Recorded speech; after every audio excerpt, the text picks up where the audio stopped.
غليان حسين يمتلك قناتين، قناة باسمه وكان بيعمل ردود فعل على المغرب وجمال المغرب، وقناة ثانية بتحمل اسم يوميات جزائري بيعاير فيها المغاربة. الملك محمد السادس ضيفا رفيعا على مونديال قطر، وسفير تركيا في الرباط يقول أن نزاع الصحراء مفتعل تماما، وفلسطين تجدد دعمها وتشجيعها للمنتخب المغربي بإطلاق أغنية ثانية جديدة. أنا دمي فلسطيني فلسطيني فلسطيني، أنا دمي فلسطيني. السلام عليكم ورحمة الله وبركاته، أهلا وسهلا بكم مشاهدينا الكرام بهذه الحلقة الجديدة. وطبعا أنتم عارفين يعني كيف ما هو باين وعكة صحية متعبة جدا، ولكن بنحاول انه نخرج منها ان شاء الله. في اخبار حصرية مهمة راح نتكلم بيها.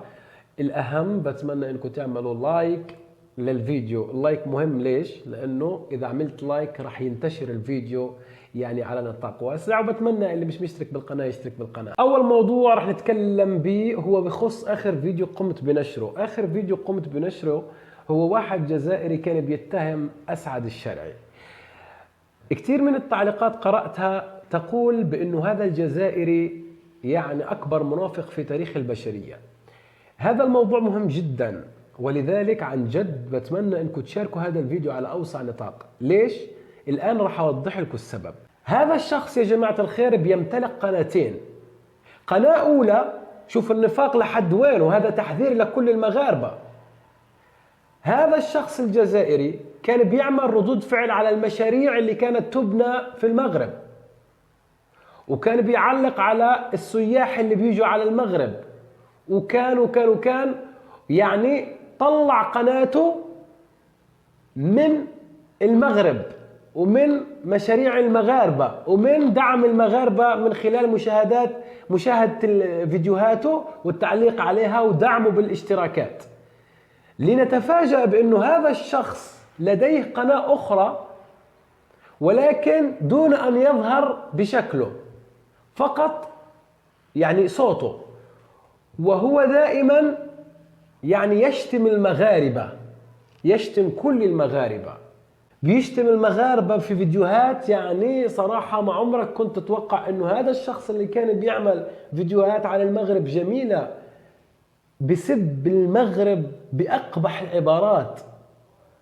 هذا يجب التنبيه. هذا ليش أنا عملت هذا الفيديو؟ لحتى أنبهكم يا جماعة الخير. أنا راح أعرض عليكم، هو مش إشهار لإله، ولكن لازم أنبهكم. هذا السيد اللي أنتم بتشوفوا صورته اسمه غليان حسين. هذا السيد يمتلك قناتين، قناة باسمه وكان بيعمل ردود فعل على المغرب وجمال المغرب، وقناة ثانية بتحمل اسم يوميات جزائري بيعاير فيها المغاربة. والفيديو اللي تحدثت عنه واللي اتهم فيه أسعد الشرعي هو من قناته الثانية يوميات جزائري. فوجب التنبيه يا جماعة الخير بأنه أي شخص مغربي مشترك عنده بالقناة الآن يمشي يرفع اشتراكه بالقناة، لأنه هذا إنسان منافق جدا وحقود جدا، وبحاول إنه يعني يكسب من وراء المغاربة، ولكن هو لا يستحق، لأنه أكبر منافق في تاريخ البشرية. وجب التنبيه يا جماعة الخير. لذلك بتمنى أي واحد مغربي عامل له اشتراك يرفع الاشتراك من عنده، لأنه هذا منافق بعاير المغاربة وبسبهم بأقبح العبارات للأسف الشديد. فكتير من الناس قالوا لي يا ريت توضح هذه المعلومة للناس، وأنا بدور الآن بنوه الجميع من هذا المنافق الدجال. أنا ما بدي أجيب فيديوهات لإله، ولكن هو قناة بيجيب فيها جمال المغرب ومشاريع المغرب وردة فعله على السياح اللي بيجوا المغرب. قناة ثانية ما بيظهر بشكله، بس بيعلق بصوته بعاير المغاربة بأقبح العبارات. وجب التنبيه يا جماعة الخير.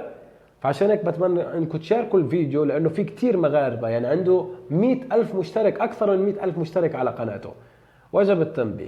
والموضوع الثاني يا جماعة الخير انه جلالة الملك محمد السادس حفظه الله ورعاه راح يكون ضيف شرف في افتتاح كأس العالم في قطر.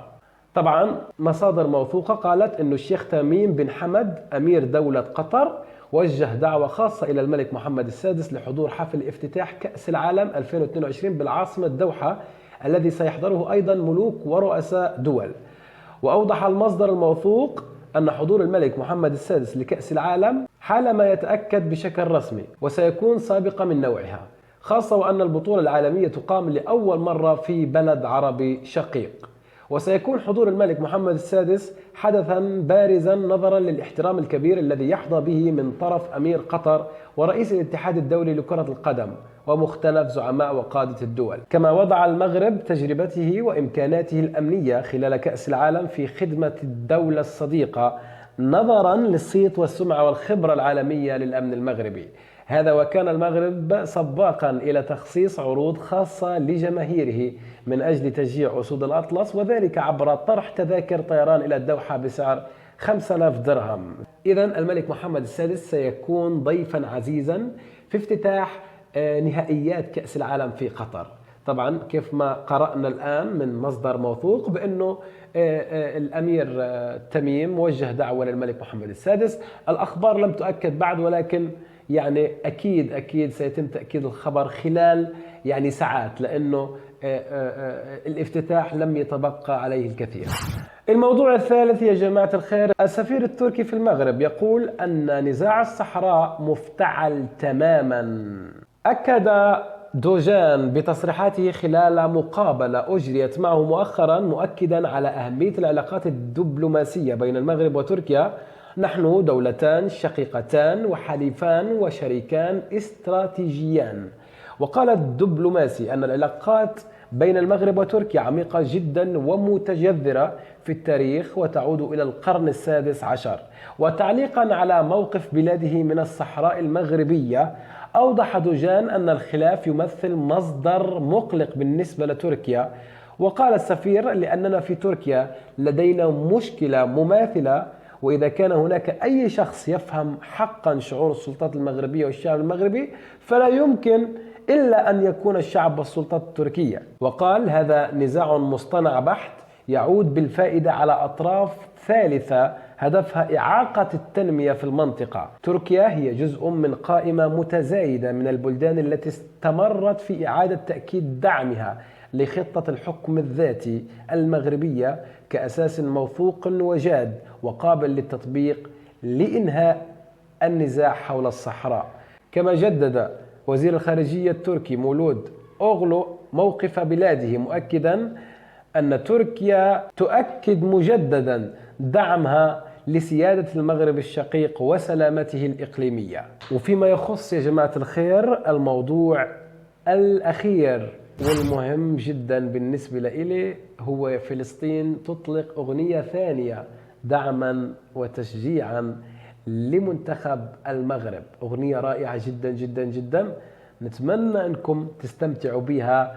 وهذا بيأكد على أنه لا خلاف بيننا وبين الشعب المغربي، لا خلاف بين فلسطين والمغرب، إنما الحب موجود والعلاقات منذ زمن بعيد متجذرة وستظل متجذرة إن شاء الله دائما وأبدا. يعني فلسطين والمغرب خاوة، ومهما تكالبوا مهما عملوا يعني هؤلاء المنافقين من أجل زعزعة العلاقات المغربية الفلسطينية فلن يفلحوا في ذلك. خلونا نشوف الأغنية مع بعض. ودائما وأبدا القدس فلسطينية والصحراء مغربية. بنتمنى منكم مشاركة الفيديو على أوسع نطاق، واللي مش مشترك بالقناة يشترك بالقناة. خلينا نسمع الأغنية ونقول لكم بعديها بسلامة.